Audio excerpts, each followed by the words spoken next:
오늘은 철로역정 2권 8장 순례자들과 정직시를 우리 함께 살펴보도록 하겠습니다. 겸손의 골짜기와 사망의 음침한 골짜기를 지나온 크리스티아나 일행은 순례자들을 위한 전망대에 이르러서 쉼을 누린 후에 또 계속 길을 가다가 이 정직이라는 사람을 만납니다.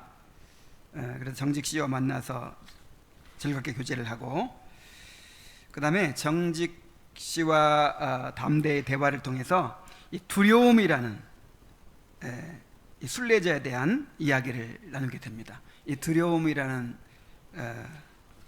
인물이 참 재미있어요.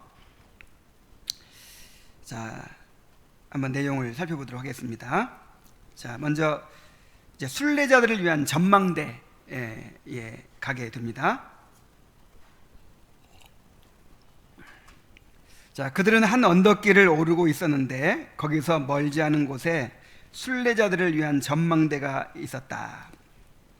자, 이곳은 크리스천이 믿음을 만난 장소였죠. 자, 그들은 전망대에 앉아서 음식을 먹으며 철퇴와 같은 위험한 원수에게서 벗어난 것에 대해서 즐거워하였다 그랬어요. 이 전망대라는 게 뭐냐면 우리가 이제 차를 몰고 막 그 높은 산길을 올라가다 보면은 전망대를 만들어 놓은 데가 있어요. 자, 왜 만들어 놨죠? 시야가 탁 트여서 다 내려다 볼 수 있는 거예요. 전체가 다 보이는. 근데 우리 순례길에도 전망대가 있대요. 평상시에는 앞이 잘 안 보입니다.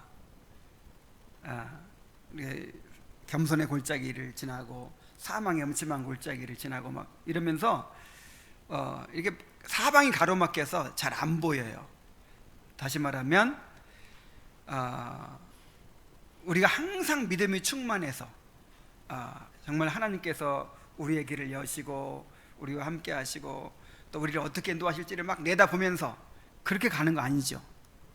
하루 앞일을 알 수 없고 앞으로 내가 어떻게 될지 모르겠어서 불안하고 두렵고 이런 마음으로 갈 때가 많잖아요. 그런데 하나님께서 우리를 전망대로 인도하실 때가 있다는 거예요. 전망대. 우리에게 믿음을 더하시고 또 특별한 은혜를 주셔가지고 막 천국까지 훤히 막 보여요. 저 내가 앞으로 가게 될 길이 막 보여요. 하나님이 나와 함께 하실 거야. 우리 자녀들을 책임지실 거야. 이런 막 믿음이 생기고, 그 다음에 지나온 길에 대한 전망대 올라가면 내가 지나온 길이 다 보이죠. 내가 지나온 길에 대한 영적인 해석이 이루어져요. 하나님께 이렇게 인도하셨구나. 하나님께 나를 이렇게 인도하셨구나. 그리고 앞으로 갈 길도 보여요. 나를 또 이렇게 인도해 가시겠구나. 이렇게 훤히 보일 때가 있어요. 그런 은혜를 순간순간 주십니다. 계속 주시진 않고 전망대가 계속 있는 거 아니에요. 가끔 이렇게 주신단 말이에요. 그래서 그럴 때 이제 우리가 충분히 위로를 얻고 또 힘을 얻어서 또 길을 가는 것이죠. 크리스티아나가 담대에게 이제 그 철퇴와 싸운 것에 대해서 물어봅니다. 싸움 중에 어디 다치진 않았느냐 이렇게 물으니까 담대가 살에 조금 상처를 입은 것 외에는 없습니다 하면서 이 상처는 나에게 해를 주기는커녕 현재에서는 주인님과 당신들에 대한 내 사랑의 증거가 되고 또 장래에는 은혜로 내 상급을 더욱 크게 하는 근거가 될 것입니다. 이렇게 얘기합니다.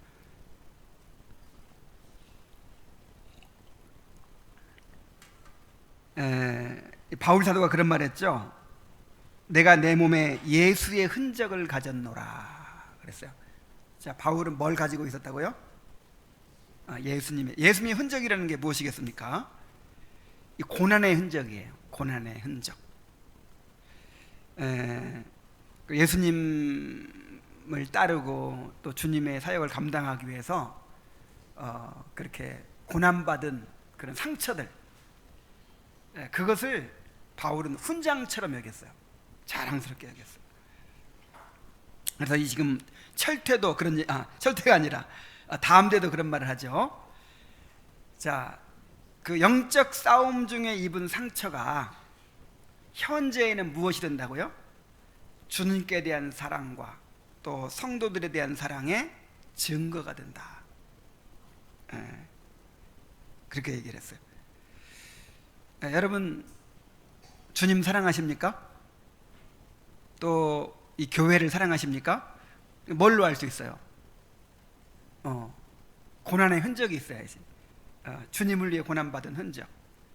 그러니까 주님을 위해서 또 교회를 위해서 희생하고 손해보고 핍박받고 고난받고, 이것이 사랑의 증거라는 거예요.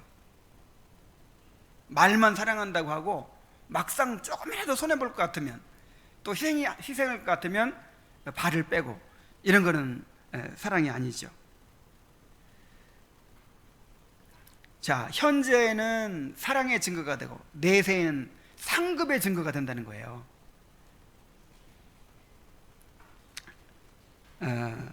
이 땅에서 주님을 위해 고난받은 그런 경험들, 그런 상처들, 그런 흔적들이야말로 참으로 우리에게 자랑스러운 훈장이 되는 줄로 믿습니다. 정말 우리 안에 그런 것이 있는가 한번 살펴보세요. 그래서 혹시 이제 그런 주님을 위해 고난받을 기회가 온다면 그것을 기쁨으로 받아들여야 돼요. 나에게도 이런 은혜를 주시는구나. 우리 지난주에 사도행전 읽었죠? 거기서 제자들 보세요. 막 채찍을 때리는 거예요. 채찍을. 예수님의 부활을 전한다고 채찍을 때리니까 어떻게 반응했어요? 그 이름을 위하여 능욕받는 자로 여기심을 받는 것을 기뻐하며 떠났다 그랬어요. 야, 내가 주님을 위해 채찍을 맞는구나. 아이고 기쁘다. 야, 나 같은 사람이 어떻게 예수님을 위해서 이렇게 고난받는 사람이 될 수 있었나. 이걸 특권으로 여기면서 막 기뻐하며 떠나잖아요. 자, 여러분도 그런 믿음을 가지시기 바랍니다. 자, 그 다음에 또 거인이 철봉을 들고 다가오는 것을 볼 때 무섭지 않았느냐 이렇게 묻자 이렇게 대답합니다. 내 자신의 능력이나 수완을 의지하지 않고 세상 누구보다도 강하신 분을 의지하는 것이 자신의 나의 의무입니다. 이렇게 대답을 했어요. 이 말이 무슨 말이에요? 나 자신을 바라보면 두려울 수밖에 없죠. 그러나 이 영적인 싸움이 누구에게 달려 있습니까?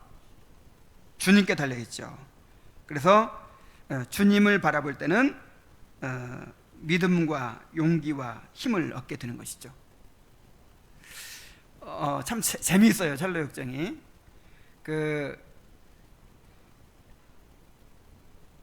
크리스찬은 겸손의 골짜기에서 미끄러지고 아볼론을 만나서 죽을 뻔하고 사망의 엄침한 골짜기를 그야말로 그냥 죽지 못하게 지나갔잖아요.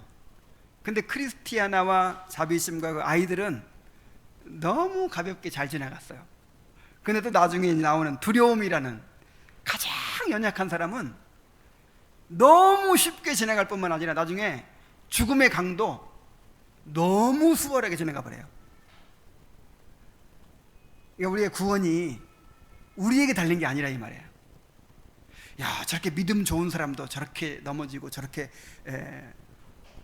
그렇게 어려움을 겪었는데 나같이 연약한 사람이 어떻게 그 길을 갈 수 있을까? 벌써 이런 걱정하는 것 자체가 내 힘으로 구원이 완성된다고 생각하기 때문에 그래요. 자주 말씀드렸지만 구원은 처음부터 끝까지 누구한테 달려 있어요? 주님께 달려 있어요. 그러니까 성화도 또 견인도 주님께 달려 있어요. 나의 강하고 약함이 달려 있는 게 아니에요. 그래서 우리가 누구를 바라봐야 돼요? 주님을 바라봐야 되는 것입니다. 아무리 강해도 주님을 바라보지 않으면 넘어질 수밖에 없지만, 아무리 연약해도 주님만 바라보면은 승리할 수 있어요. 그래서 오히려 그 아녀자들이 더 쉽게 건너가잖아요.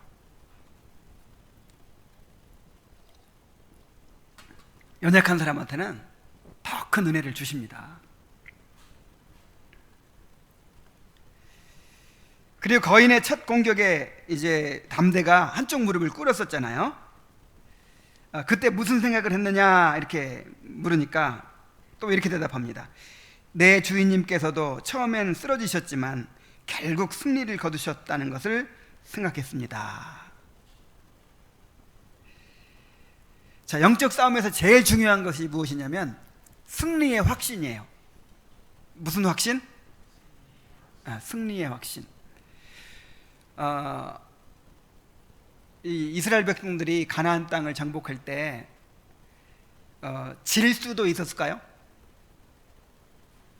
질 수가 없죠. 왜냐하면 하나님께서 가나안 족속들을 다 쫓아내려고 예정해 놨기 때문에, 이스라엘 백성들의 가나안 땅을 주시려고 이렇게 작정을 하셨기 때문에 질 수 없는 싸움이죠.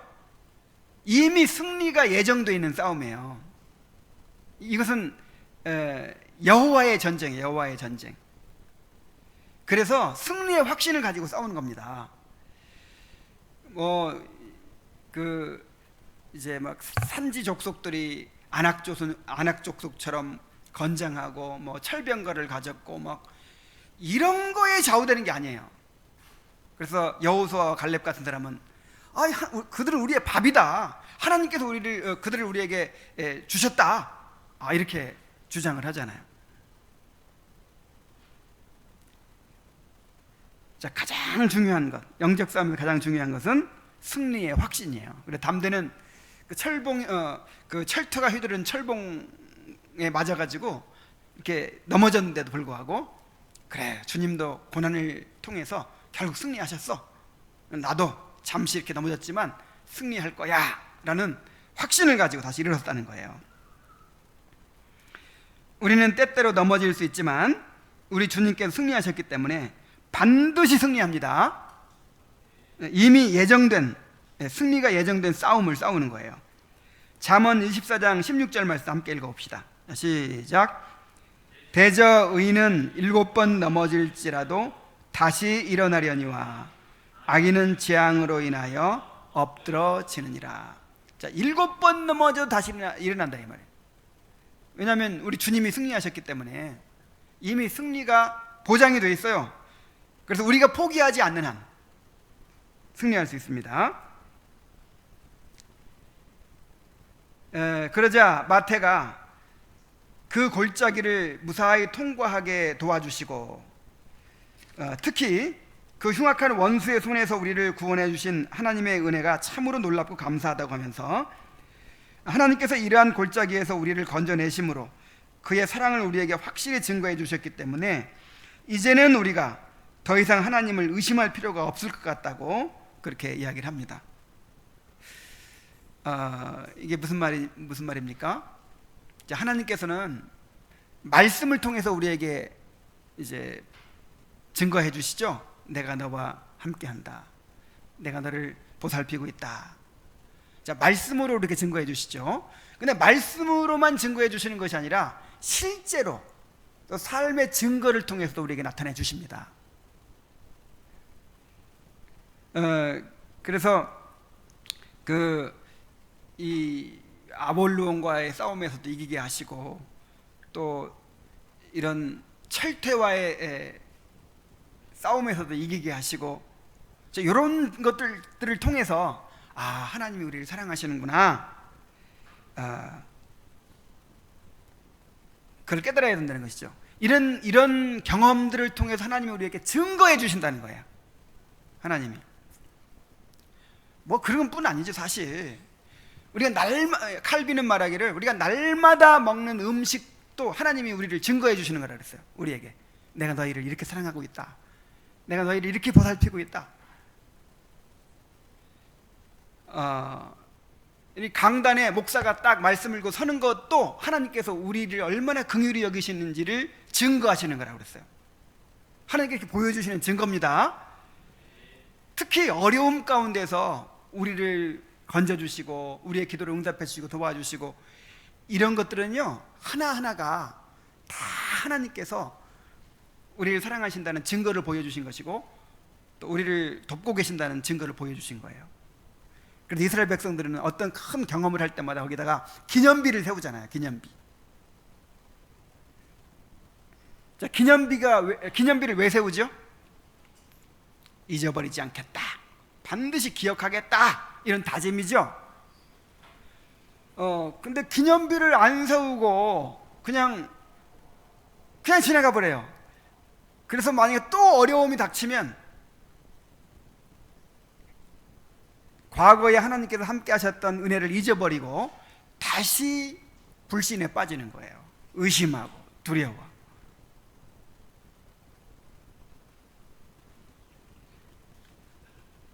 그래서 여러분, 그래서 그 시편에 있는 기도들을 보면 과거에 하나님께서 어떻게 우리 가운데 역사하시고 우리를 구원해 주시고 우리와 함께 하셨는지를 계속 더듬어서 이렇게 기억해 냅니다. 그럴 때 우리가 믿음을 가질 수 있는 것이죠. 여러분, 그런 지금까지 하나님께서 역사하신 그런 경험들을 소중하게 여기셔야 돼요. 하나님께서 당신의 사랑을 증거해 주신 것입니다. 그래서 감사를 잊지 않고 또 그것을 근거로 해서 믿음을 갖게 되기를 바랍니다. 자, 이렇게 이제 전망대에서 그 철퇴와의 싸움을 이제 회상을 했습니다. 그리고 계속 가다가 정직이라는 노인을 만나게 돼요. 잠시 후 그들은 다시 앞으로 나아가다가 오동나무 아래서 깊은 잠에 빠져있는 한 늙은 순례자를 발견했습니다. 담대씨가 그를 흔들어 깨우자 노신사는 눈을 번쩍 뜨면서 막 버럭 소리를 질렀어요. 무슨 일이야? 당신들 누구야? 무슨 일로 여기 온 거야? 그래서 담대씨가 저는 담대라는 사람인데 이 순례자들을 천성까지 모시고 가는 안내자입니다 하고 말하자 그제서야 사과하면서 얼마 전에 작은 믿음이라는 사람이 돈을 이제 여기서 강도들한테 이제 빼앗겼던 그런 이야기를 하는 거예요. 그러면서 그 강도들인 줄 알았다고 그렇게 이야기를 합니다. 자, 이 정직 씨는 항상 경계심을 가지고 그야말로 싸울 태세를 갖추고 있었어요. 이것이 순례의 길을 가는 그리스도인의 바른 태도입니다. 자, 베드로전서 5장 8절에 보면은 근신하라, 깨어라, 너희 대적 마귀가 우는 사자와 같이 두루 다니며 삼킬 자를 찾나니 그랬어요. 그 작은 믿음은 가지고 있던 거 다 털려버렸잖아요. 그래서 우리가 정신 차리고 살지 않으면 하나님께서 내게 주신 은혜를 다 잃어버린단 말이에요. 그걸 누리지 못하고. 그래서 작은 믿음은 정말 울면서 그렇게 고통스럽게 순례의 길을 갔잖아요. 여행지에서는 이 소매치기 조심해야 되듯이 강도를 조심해야 되듯이 우리 이 순례의 길에서 항상 깨어서 경성해야 돼요. 이 정직이 그런 것을 보여주고 있습니다. 그 다음에 담대씨가 물었어요. 만일 우리가 그 패거리였다면 어떻게 하려고 했느냐고 하자 그 노인이 말합니다. 내게 숨이 붙어있는 한 끝까지 싸웠을 것입니다. 그러면서 그렇게 했으면 당신들도 분명히 나에게 최악의 패배를 안겨주지 못했을 것입니다. 그리스도인은 스스로 굴복하지 않는 이상 결코 정복될 수 없습니다. 그렇게 말해요. 자, 아까도 그런 얘기를 했지만 우리의 싸움은 우리 자신만의 싸움이 아니에요. 우리 대장 되신 그리스도의 싸움입니다. 그리스도의 싸움, 그리고 구약 용어로는 여호와의 전쟁이에요. 무슨 전쟁? 여호와의 전쟁. 그리고 이스라엘 백성들의 싸움을 보세요. 이스라엘 백성들의 전쟁은 군사가 얼마나 많으냐, 얼마나 무기가 좋으냐, 여기에 달려있지 않아요. 하나님과의 관계에 달려있어요. 철저하게. 예, 하나님의 싸움이에요. 그래서 하나님의 이름을 앞세우고 나가면 다 승리하는 거예요. 하나님께 싸워주시는 거예요. 그래서 우리의 싸움은 우리 자신의 싸움이 아니고 우리 주님과 함께하는 싸움입니다. 그래서 우리가 포기하지 않는 한 승리할 수밖에 없어요.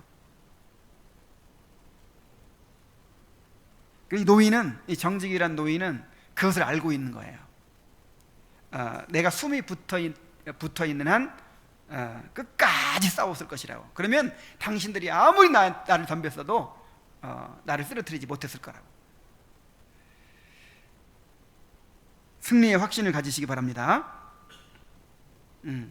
내 자신의 연약함만 생각하고, 야, 내가 이렇게 믿음이 연약하고 이렇게 쉽게 흔들리는 사람인데 내가 어떻게 이 모든 과정을 다 이겨내고 천국까지 갈 수 있을까? 그런 걱정하지 말라 이 말이에요. 주님을 바라보세요. 주님께 달려있습니다. 자, 담대와 노인은 서로 참된 말씀을 하시는 것을 보니 곧고 올바르신 분 같다고 하고, 또 당신도 진정한 순례 생활이 어떤 것을 아는 사람인 것 같다고 하면서 서로 반가워했습니다. 그러면서 담대가 이름과 고향을 묻자 고향이 우둔이라는 도시라고 알려줍니다. 그리고 이름은 말해줄 수가 없대요. 근데 담대가 선생님의 이름이 정직이시죠? 이렇게 묻자 노인은 얼굴을 붉히면서 부디 본성이 그 이름과 일치될 수 있으면 좋겠다고 합니다. 자, 왜 도시 이름만 얘기하고 자기 이름은 안 밝혔죠? 이름이 너무 좋은 거예요. 정직. 근데 그 이름대로 자기가 이제 사는지에 대해서 이렇게 두려움이 있는 거예요. 겸손하죠, 겸손. 그래서 그의 겸손을 엿볼 수가 있죠. 자, 우리가 이런 태도를 가져야 됩니다. 우리는 하나님과 그리스도의 이름으로 일컬어지는 사람들입니다. 자, 우리가 하나님의 이름을 가지고 살고 있어요. 우리는 이마에 인 맞은 사람들이죠.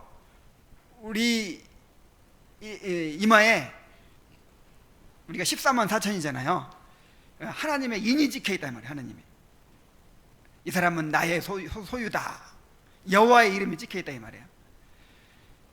우리 이름부터가 그리스도인, 하나님의 백성, 하나님의 자녀, 하나님의 이름을 걸고 살고 있잖아요.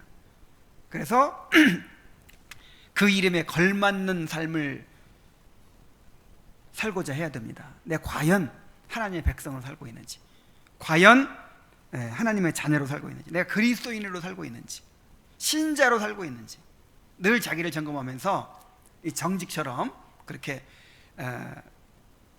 내 본성과 그 이름이 정말 합치되기를 추구하면서 그렇게 살아야 될 줄로 믿습니다.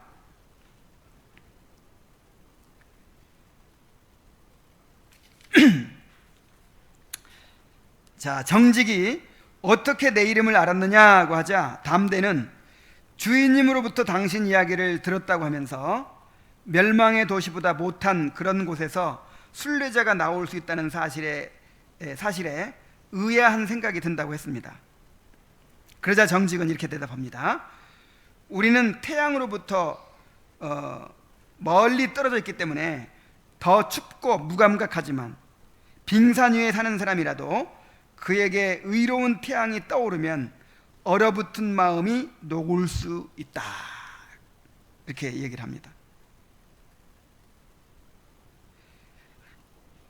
그 크리스찬의 고향이 멸망의 도시죠. 멸망의 도시, 옛날 이름으로는 장망성. 근데 그 멸망의 도시보다 더 악한 도시가 이 우둔이라는 도시래요. 그래서 거기 사람들은 전부 다 완악하고 그냥 하나님으로부터 너무 멀리 떨어져 있고, 그래가지고 도무지 복음이 들어갈 수 없는 그런 곳인데 이 정직이 거기 출신인 거예요. 그래서 담대가 아니 어떻게 우둔 같은 도시에서 당신 같은 순례자가 나올 수 있냐 이렇게 얘기하니까, 빙산 위에 사는 사람이라도 태양이 비치면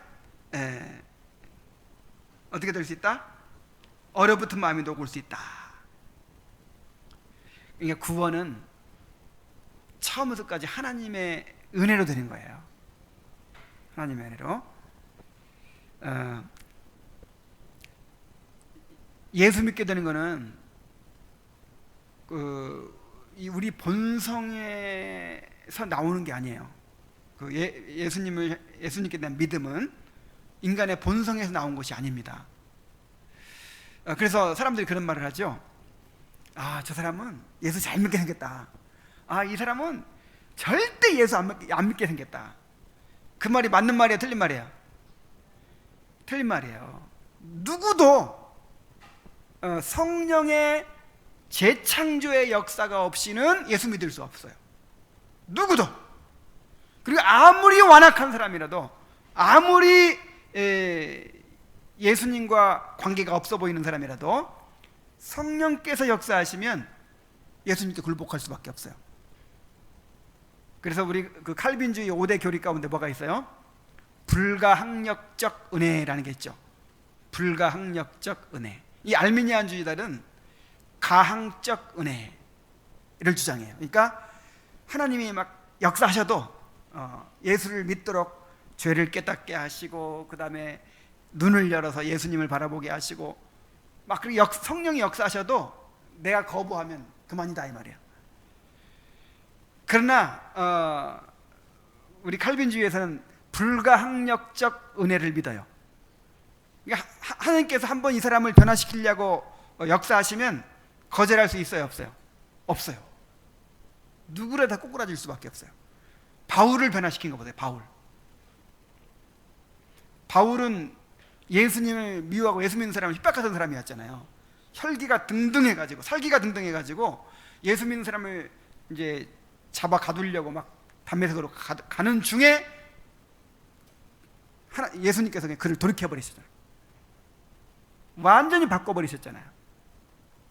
근데 바울만 이런 식으로 구원하는 게 아니라 모든 사람이 이런 식으로 구원받는 것입니다.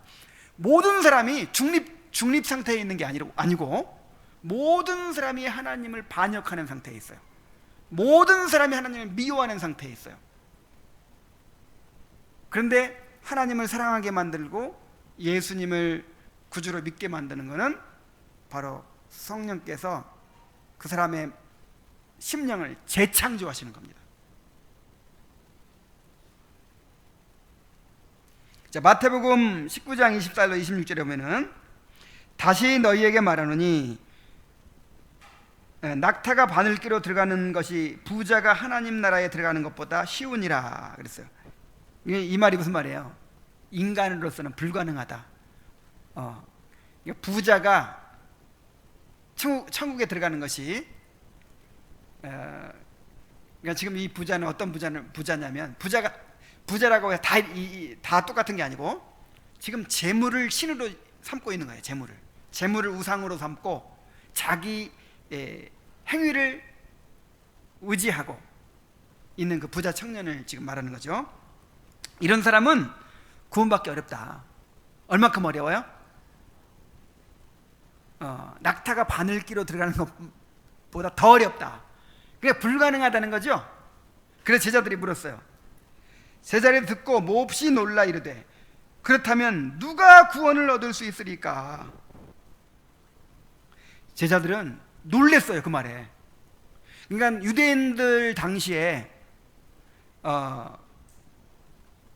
이제 당시 유대인들은 부자들이 훨씬 하나님을 믿기가 쉽다 이렇게 생각을 했어요. 실제로 그랬어요. 실제로 여러분, 가난한 사람들, 노예들 막 이런 사람들이 안식일을 지키고 그렇게 할 수 있어요? 그 다음에 그 유대교에서 요구하는 그런 경건 생활을 다 할 수 있어요? 어려워요. 못해요. 근데 부자들은 여유가 있으니까 뭐 안식일도 잘 지키고, 그 다음에 구제도 하고, 그 다음에 이제 또 성전에도 잘 나갈 수 있고 재물도 바칠 수 있고, 그러니까 부자들이 훨씬 천국 가기가 쉽다고 그렇게 생각하는 거예요.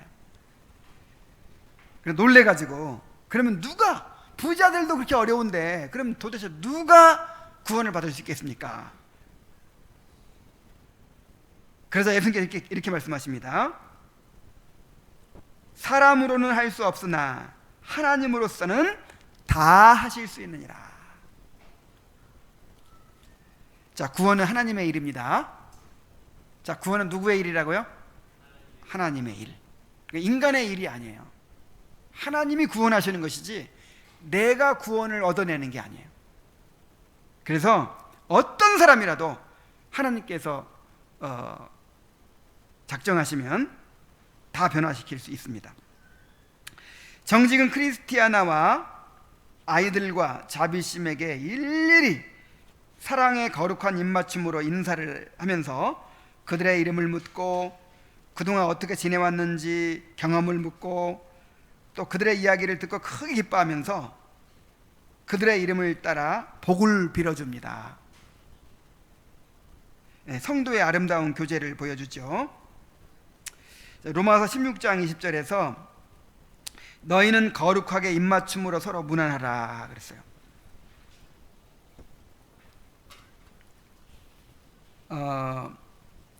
그래, 로마서에만이 아니라 바울 사도가 쓴 편지마다 거룩한 입맞춤으로 서로 문안하라. 뭐 입맞춤은 이제 그 당시 인사하는 문화였으니까, 뭐 베드로도 가룟 유다도 예수님께 입맞춤으로 인사를 했잖아요. 그러니까 중요한 포인트는 뭐냐면 서로 어떻게 하라? 문안하라. 서로 문안하라. 지금 정직이 그걸 보여주고 있어요. 크리스티아나, 그 다음에 4명의 아이들, 그 다음에 자비심, 한 사람 한 사람 이름을 물어보고, 또 순례 여행 그동안 어떻게 했느냐가 물어보고, 다 이렇게 물어보고, 또 한 사람 한 사람 맞게 축복을 해주고 그렇게 합니다. 정말 우리에게도 이러한 교제가 필요해요. 히브리서 10장 24절에 서로 돌아보아 사랑과 선행을 격려하라 그랬죠. 여러분 이 말씀을 기억하시기 바랍니다. 서로 문안해야 돼요.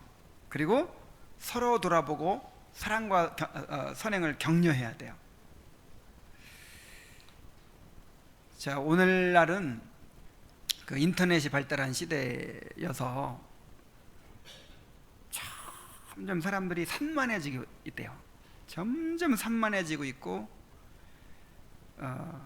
그 다음에 SNS 막 이런 걸 통해서 연락은 많이 하고 하지만 이렇게 정말 인격적인 교제가 점점 사라진답니다. 점점. 그래서 이제 인터넷이라든지 이런 문명의 이기들이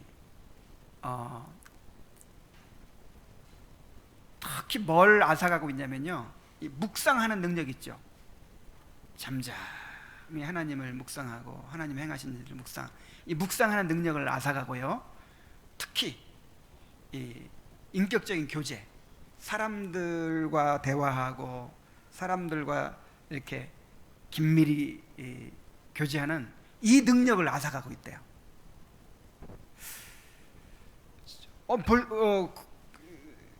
그런 걸 생각하면 저 자신부터가 벌써 많이 그렇게 되고 있는 것 같아요. 지금은 점점 사람들의 그 교제가 없어지죠. 뭐 일가 친척도 지금은 이제 멀어지고, 심지어 한 가족들도 한 자리에서 밥 먹는 것이 어렵잖아요. 교인들도 마찬가지고. 여러분, 우리가 정말 이 묵상하는 훈련을 해야 되고요. 그 다음에 사람들과 부딪히는 훈련을 해야 돼요. 이거는 아무리 시대가 바뀌고 뭐 과학이 발전해도 이걸 대체할 수 있는 것은 없어요. 그래서 정말 절제하면서, 인터넷, 휴대폰 절제하면서, SNS 이것도 너무 피상적인 관계들을 만들어내고 정말 만나야 돼요. 시간 내서 찾아가서 만나고 서로 안부를 묻고 서로 돌아보고 정말 그렇게 해야 됩니다.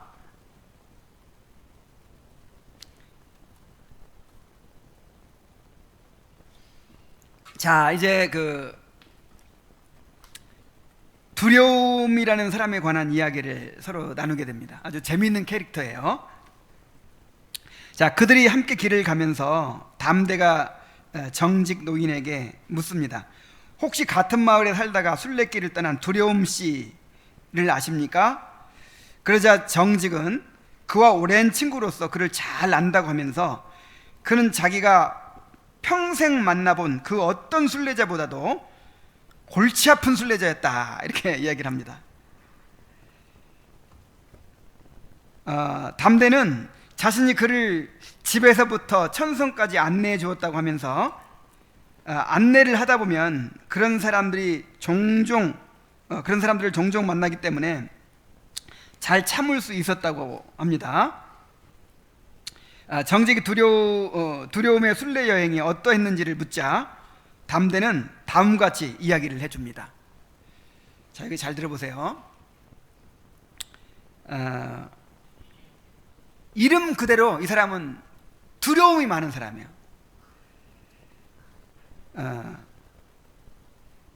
그래서 이 정직이 뭐라고 그러냐면 자기가 지금까지 만나본 사람 중에, 순례자들 중에 제일 골치 아픈 사람이었다고. 근데 또 담대는 뭐라고 그래요?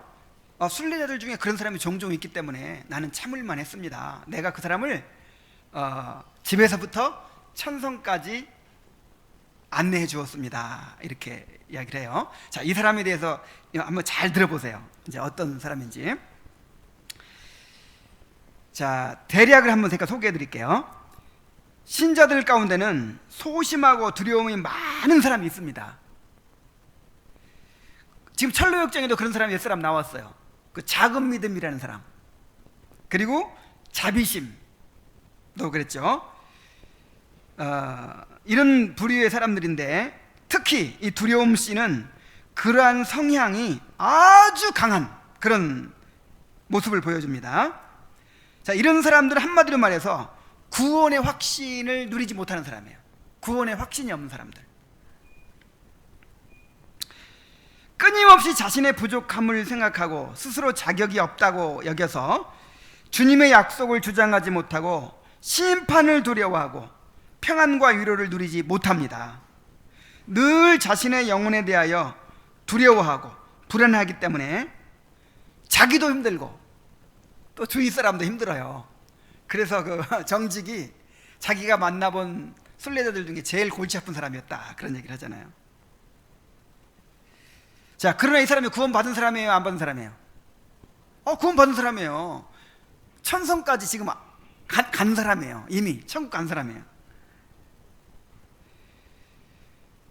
그러나 구원에 대한 갈망으로 인하여 순례길을 절대로 포기하려고 하지는 않습니다.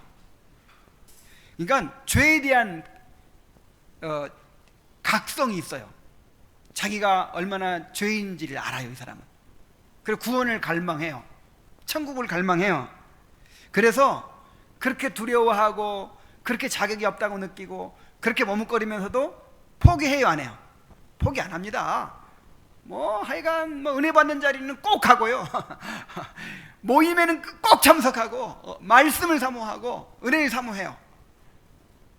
근데 누리지를 못한다, 이 말이죠. 은혜를 누리지를 못해요. 그래서 이걸 이제 좀 번역은 열등감이라고 표현했는데, 이거는 보통 우리가 생각하는 열등감과 다른 의미예요. 일종의 영적 열등감. 내가 부족하다고 느끼고, 나는 자격이 없다고 느끼고, 나 같은 사람이 어떻게 천국에 갈 수 있을까, 이렇게 두려워하는 사람이죠. 하나님의 심판을 두려워하고, 이런 그야말로 확신이 없는 사람, 구원에 확신이 없는 사람. 자, 보세요. 이 사람의 이제 모습을 한번 보세요. 어떻게 순례여행을 하는지. 자, 그는 항상 자기가 바라는 목적지에 도달하지 못할지도 모른다는 두려움에 사로잡혀 있었습니다. 다른 사람이 조금이라도 부정적인 말을 비치면 깜짝깜짝 놀라곤 했죠. 그러니까 늘 나는 내가 천국에 못 가면 어떡하나 이런 두려움이 있는데, 예를 들어서 설교 시간에 막 죄를 지적하고 책망하는 설교를 들으면 그냥 주저앉는 거예요. 막 딴 사람 들으라고 했는데 그냥 그 사람이 그냥 엎어져 버리는 거예요.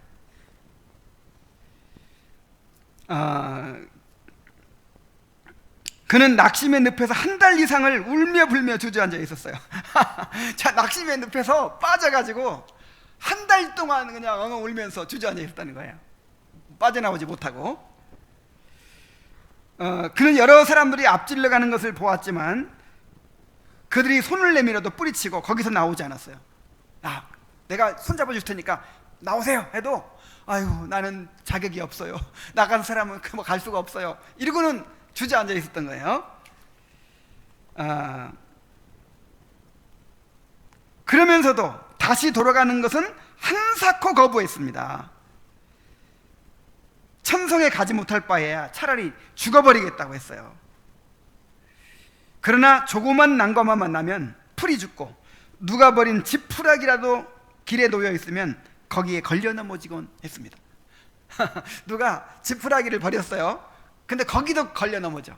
그냥 작은 문제에도 그냥 마음이 흔들리고 금방 두려워하고 그런단 말이에요. 자, 그는 어느 화창한 봄날 낙심의 늪에서 빠져나왔습니다. 하나님께서 은혜를 베푸신 거죠. 어떻게 빠져나왔는지는 알 수가 없었고, 나오고 나서도 자신이 나왔다는 사실을 믿으려 하지 않았어요. 그는 마치 마음속에 항상 낙심의 늪을 가지고 다니는 것처럼 보였습니다. 낙심의 늪이 어디 있냐면 마음속에 있어. 자, 이 사람이 좁은 문에 어떻게 들어갔느냐 보세요. 그는 좁은 문까지 와서도 문을 두드릴 엄두를 내지 못하고 오랫동안 서 있었습니다. 왜 이렇게 서 있죠? 나는 자격이 없다고 생각하니까. 문을 두드렸다가 누구냐? 나를 혼을 내가지고 쫓아낼까봐 문을 두드릴 엄두를 못 내고 있는 거예요. 문이 열리자 자기는 자격이 없으니 다른 사람이나 들어가라고 했습니다. 그래서 그보다 나중에 온 사람들이 그보다 먼저 안으로 들어갔습니다. 그는 문 밖에 서서 들어가지도 않고 그렇다고 해서 돌아가지도 않고 떨며 웅크리고 있다가 문에 걸려있던 망치를 손에 들고 한두 번 살짝 두드렸습니다. 그러자 한 사람이 나와서 문을 열어주었지만 예전처럼 뒤로 물러섰습니다. 문지기가 거기서 떨고 있는 분, 당신은 무엇을 원합니까? 하는 말을 듣고는 쓰러져 버리고 말았습니다. 너무 놀래가지고 쓰러져 버렸어요. 문지기가 안심하고 일어나시고, 당신을 위해 내가 문을 열어놓았으니 자 들어오시오, 당신은 복받은 자입니다 말하자 그제야 떨면서 안으로 들어갔어요. 그냥 당당하게 들어가지 못하고 벌벌벌 떨면서 겨우 들어간 거예요. 또 들어가서도 그는 부끄러워 얼굴을 들지 못했습니다.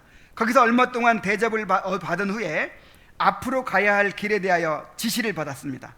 그리하여 그는 해석자의 집에까지 오게 되었는데, 해석자의 집 앞에서도 오랫동안 추운 바깥에서 머뭇거리면서 감히 문을 두드리지 못했습니다. 그의 가슴에는 주인님께 보내는 추천서까지 품고 있으면서도 그 추천서에는 이 사람을 집에 받아들여 잘 대접해달라는 말과 마음이 약한 사람이니 튼튼하고 용감한 안내자 한 명을 딸려 보내달라는 사연이 적혀 있었어요. 이런 추천서까지 딱 품고 있으면서 그걸 사용도 못해. 그런데도 그의 낙담이 너무 커서 다른 사람들이 들어가는 것을 구경만 하면서 문을 두드리지 못하고 거의 굶어 죽을 지경이 되도록 그 자리에 일어났다 앉았다를 반복하고 있었어요. 집에 다시 돌아가지도 못하고 들어가지도 못하고 문을 두드리지도 못하고 일어났다 앉았다, 그 추운 데서 그러고 있는 거예요. 그러다 결국 한 사람이 창문으로 그를 발견했어요. 그래서 나가서 누구냐고 묻자 눈물만 글썽이면서 있는 거예요. 대답도 못하고. 그래서 주인님께 보고했더니 그를 청하여 안으로 들이라고 하셔서 안으로 청하여 들이느라 진땀을 흘려야 했다는 거예요. 들어오라고 막 해도 아유 나는 자격이 없어요. 나는 못 들어가요. 쫓아내면 어떻게 해요? 하면서 그래서 억지로 막 들어오게 했어요. 그래서 마침내 그가 해석자의 집으로 들어왔는데 주님께서는 그에게 놀라운 사랑을 베풀어 주셨어요. 아니 그 사람을 막 혼낼 줄 알았더니 왜 이렇게 믿음이 없느냐? 막 그럴 줄 알았더니 그 사람을 너무 따뜻하게 받아주시고 사랑해 주시는 거예요. 진귀하고 좋은 음식을 베풀어 주시고 그가 내놓은 추천서를 보시고 그의 원대로 다 해주겠다고 말씀하셨습니다. 거기 한참 동안을 있은 후에야 그는 어느 정도 마음을 놓고 약간 평온을 되찾는 것 같았습니다. 주님은 성품이 온유하신데 두려움이 많은 사람에 대해서는 특히 더 그러하셨습니다. 그러니까 주님은 연약한 사람을 더 사랑해 주시고 또 은혜를 베풀어 주시고 그렇게 하신다는 거예요.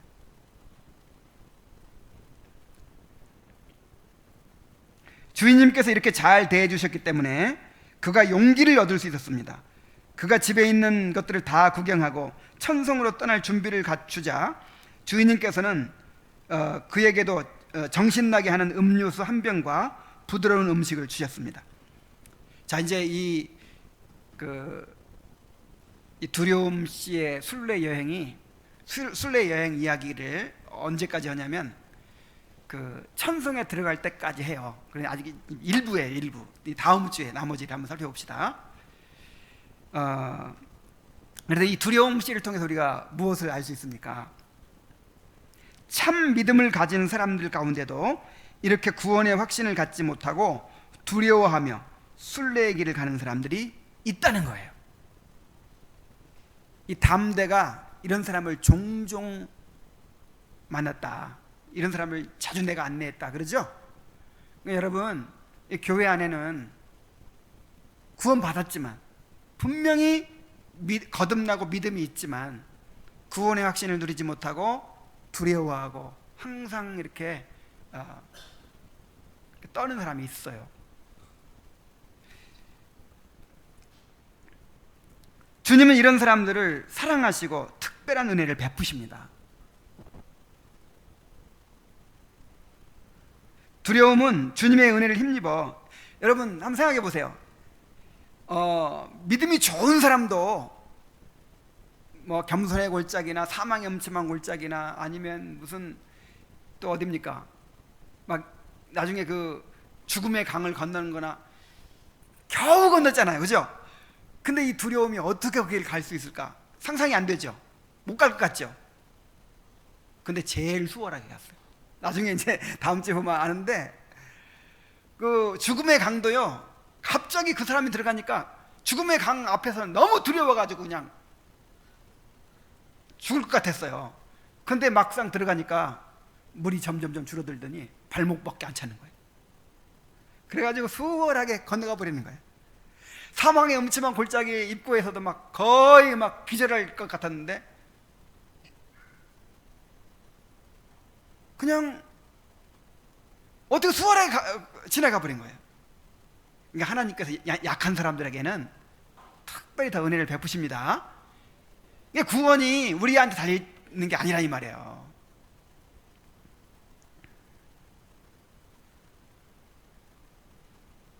여러분 여기서 이제 구원의 확신 문제를 우리가 다시 배울 수 있어요. 어, 오늘날 정말 잘못된 그 가르침 가운데 하나가 뭐냐면 구원의 확신을 구원의 확신과 믿음을 같은 것으로 생각하는 거예요. 그래서 이런 질문들이 있잖아요. 여러분 다 눈 감으십시오. 오늘 죽어도 천국에 갈 수 있다고 생각하는 사람 손을 들어보십시오. 세상에 제일 어리석은 질문이에요. 이게 확신이라고 하는 거는 믿음이 아니라니까요.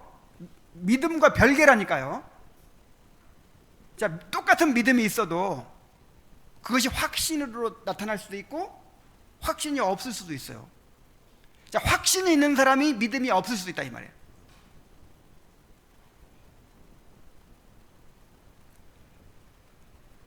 오히려 확신을 자랑하면서 안일하게 사는 사람들이 위선자로 드러나게 되는 경우가 더 많다 이 말이에요. 자, 무슨 얘기인지 아시죠? 지금 이 두려움은요, 죄에 대한 자각이 있어요. 죄에 대한 자각이 있고, 그 다음에 그 구원을 갈망해요. 정말 구원을 갈망하고, 그리고 죄에 대한 자각이 있고 구원을 갈망하기 때문에 이것을 위해서라면 어떤 것도 포기할 각오가 돼 있어요. 다만 내가 그 구원의 확신을 못 누리고 평안과 위로를 못 누려서 그렇지 정말 그 갈망이 있다면 이런 사람은요 믿음 있는 사람이고 구원받은 사람이에요.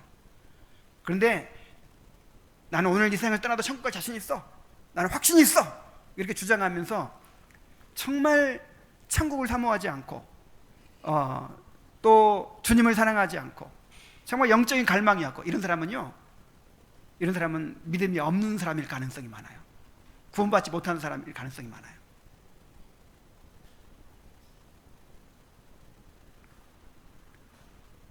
여러분, 우리는 확신으로 구원받는 게 아니고 믿음으로 구원받습니다. 정말 이런 잘못된 생각을 버려야 돼요. 확신이라는 거 하는 거는 주관적인 거예요. 주관적인 거. 이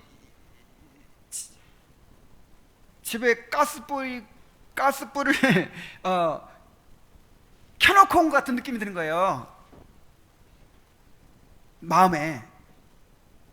근데 가보니까 꺼져 있어. 내가 꺼놓고 왔는데도 켜놓고 왔다고 생각할 수도 있고, 근데 반대도 있어요. 켜놓고 왔으면서 꺼놓고 온 것처럼 생각할 수도 있고. 이거는 내가 착각할 수 있는 거예요. 그래도 확신은 주관적인 것이기 때문에 확신 자체가 믿음이 아니고 확신 자체가 구원이 아닙니다.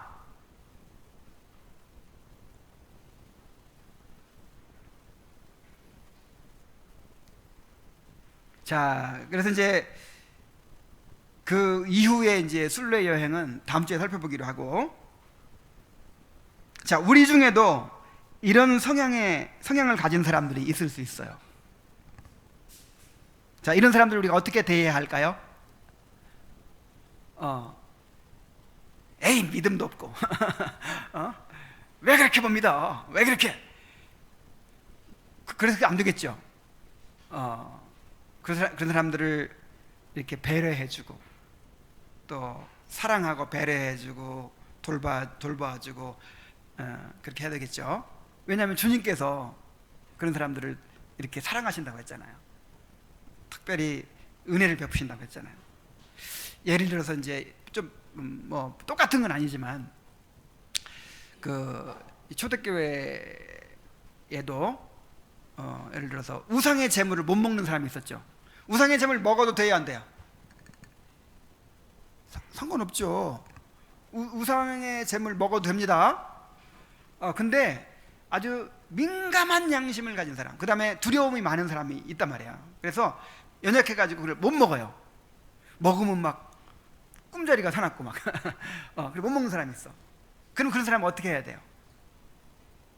그런 사람들 앞에서 일부러 막 더 먹어버려. 그리고 억지로 입을 벌리고 막 집어넣어버려. 그렇게 하라고 그랬어요? 그런 사람들을 배려해 주라는 거예요. 그리고 나는 먹을 만한 믿음이 있어도 그 사람이 상처받을까 봐 먹지 말라는 거예요. 우리 주님이 얼마나 긍휼이 크신지를 알겠죠. 제가 어렸을 때 산골에 이제 살은 적이 있었는데 그 부엉이가요. 그때는 부엉이가 그렇게 많았다는 거 몰라. 바로 우리 집 뒤에까지 와가지고 부엉 이렇게 울어요. 근데 그 이제 옛날에는 그 화장실이 그 측간이라고 해서 저 이렇게 멀리 있잖아요. 근데 그 측간 지붕 위에서 막 그 나무 위에서 이렇게 막 울어요. 그러니까 그때 내가 6살 때인데 부엉 하면 나는 부엉이가 새인지 몰랐어요. 호랑이 같은 큰 짐승인 줄 알았어. 워낙 우는 소리가 커가지고. 그래가지고 화장실을 못 가는 거예요. 어렸을 때 내가 먹보였어요. 먹보. 그래가지고 날마다 화장실 막 하도 많이 먹고 막 화장실 가야 되는데 무서워가지고 못 가요. 그러면 이제 항상 내가 화장실 갈 때마다 이제 형하고 누나하고 다 따라 나와야 돼. 그래가지고 지켜 서 있어요 이렇게. 근데 지켜 서 있는데도 붕 그럼 막 싸다가 막 뛰어나오야. 근데 사실 무서워할 필요가 있어요 없어요? 없잖아요. 어른들 보기에는, 큰 사람들 보기에는 아무 무서워할 필요가 없죠. 그렇지만 어린 내가 무서워하기 때문에 배려해 주는 거예요. 얼마나 무서울까, 얼마나 두려울까 하면서 같이 가주는 거예요. 그리고 눈 비비면서 둘 다 이렇게 서 있어. 우리 아이들 그렇게 하잖아요. 우리가 가정에서 그렇게 키우죠. 그래서 교회 안에서도 이렇게 연약한 심령을 가진 사람들이 있어요.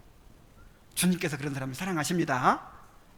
특별히 긍휼히 여기시고 사랑하세요. 그래서 우리도 그런 사람들을 긍휼히 여기고 배려하고 이렇게 세워줘야 될 줄로 믿습니다. 기도하겠습니다. 하나님 아버지, 오늘 그 두려움이라는 사람의 순례 여행의 모습을 보면서 주님이 얼마나 긍휼이 풍성하신 분인지를 다시 한번 깨닫게 하시니 감사드립니다. 또 우리 인간이 얼마나 연약한 존재인지 그렇게 약속을 주시고 보장을 해주시고 함께 해주시는데도 믿지 못하고 또 약속을 붙잡지 못하고 그렇게 두려워하는 우리들의 모습을 봅니다. 아버지 하나님, 참으로 우리 자신을 바라보지 말고 믿음의 주에 온전케 하시는 주님을 바라볼 수 있게 하여 주시옵소서. 그리고 우리가 함께 서로 격려하며 위로하며 주님을 바라보게 할 수 있도록 도와주시옵소서. 예수님의 이름으로 기도하옵나이다. 아멘.